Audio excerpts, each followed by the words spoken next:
Hello hi सगळ्यांना माझा नमस्कार. माझ्या यूट्यूब चॅनेलवर तुमचं स्वागत आहे. आज आपण पाहणार आहोत बिग बॉस मराठीचे सीझन 6 याचं जे वोटिंग ट्रेंड्स आहे किंवा नॉमिनेशन जे आपलं कॅरी फॉरवर्ड केलं आहे, जो भाऊचा धक्का झाला त्यात पाहिलंच आपण की नॉमिनेशन जे आहे ते कॅरी फॉरवर्ड केले. आता ते अनफिअर फिअर ह्या गोष्टी ज्या आहेत ते आपण पुढे पाहणारच आहोत आणि तुमचं काय मत आहे, ते अनफिअर आहे की फिअर आहे. तर आता आपण येऊया की आता वोटिंगकडे येऊया. वोटिंग लाईन्स तर ओपन आहेत आणि जे नॉमिनेशन झाले आहेत ते कॅरी फॉरवर्ड करण्यात आले आहेत. हे तर सगळ्यांना कळवणं चुकलंय.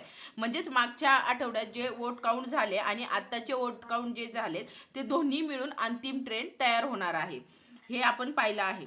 आता चला कोण कुठल्या प्लेसला आहे, कोणाला किती वोटिंग भेटली आहे, कोणाचा सपोर्ट किती आहे कोणाला महाराष्ट्रामध्ये ते आपण पाहूया. कुठली प्लेस कोणाला आहे ते. तर नॉमिनेशन कॅरी फॉरवर्ड असून याच्यावर अजूनही प्रश्नचिन्ह आहे. यामध्ये नेमकी अजून पुढं काही ट्विस्ट येणार आहे का, तसं तर प्रोमो नाही आला, पण बघूयात आपण काय होणार आहे. बिग बॉसने पुन्हा एकदा तेच 9 लोक नॉमिनेशनमध्ये टाकले आहे. खरं सांगायचं म्हटलं तर या 3 मुलींना जे नॉमिनेशन करायला लावलं तेच मला अनफेअर वाटलं होतं आणि आता तेच नॉमिनेशन कॅरी फॉरवर्ड करणं म्हणजे त्या लोकांना वाचवण्यासारखं आहे. म्हणजे त्यांची जे लोक आहेत त्यांना वाचवण्यासारखं वाटतंय मला.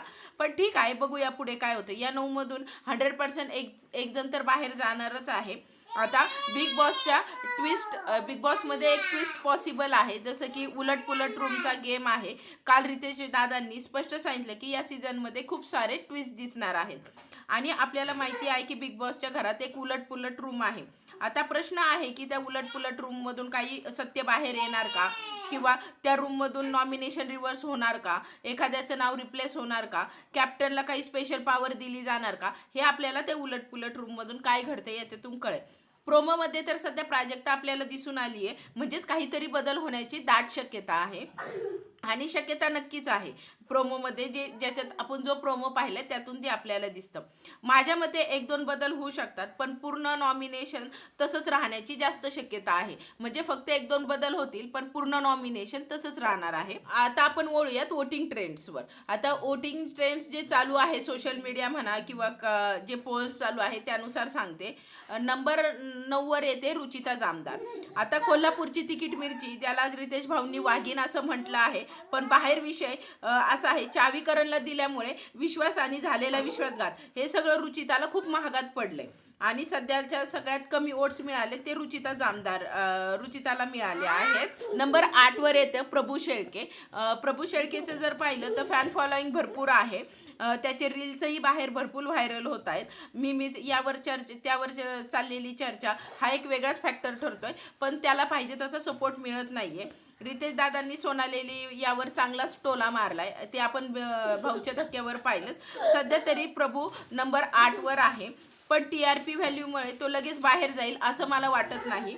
नंबर 7 वर येते ती आपली लावणी कलाकार राधा पाटील ही डेंजर झोनमध्ये आहे. हे डेंजर झोन खरं तर एक संधी म्हणून आहे. तिला स्वतःला सिद्ध करण्याची वेळ आली आहे, मी असंच म्हणेन. जर तुम्ही राधाला सपोर्ट करत असाल तर तुम्हाला वोट करणं खूप जास्त गरजेचं आहे.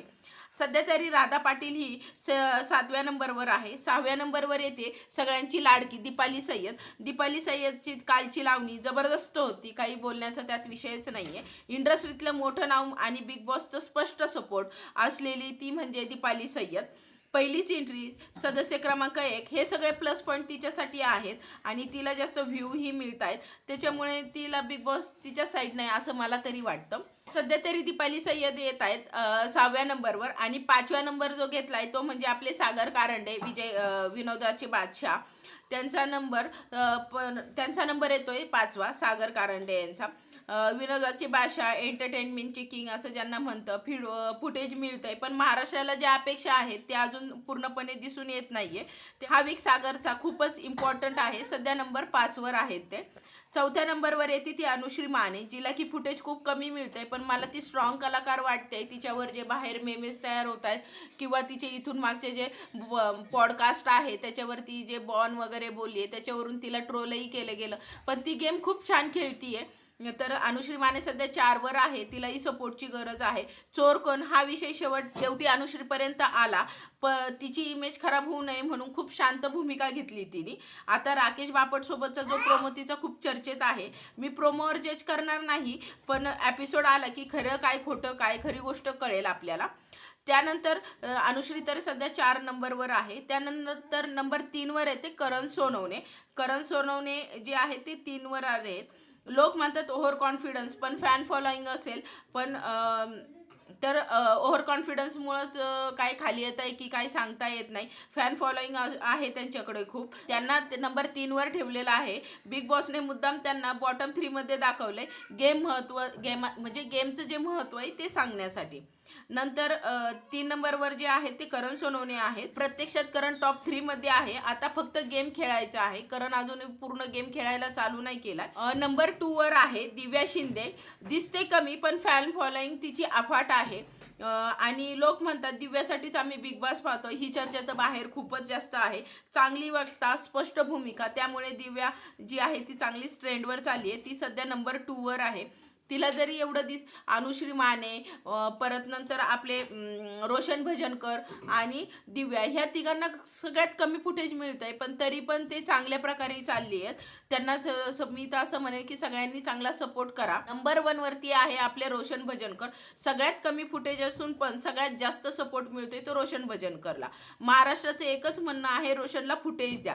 सगळीकडे एकच बोललं जातं की रोशनला फुटेज नाहीये. तर मी बिग बॉसला एवढंच सांगेल की रोशन भजनकरला चांगलं फुटेज द्या. तो खेळतोही चांगला आहे. आता रोशननी गेम ओपन करायला हवा. अजून तो एवढा गेम ओपन केला नाहीये त्यांनी, पण करावा. जो त्याचा परिवार बनला आहे तो सगळा असा गावाकडचा आहे, सगळ्या गोष्टी व्यवस्थित आहेत त्याच्यात, तर त्याला बिग बॉसनी फुटेज द्यावं.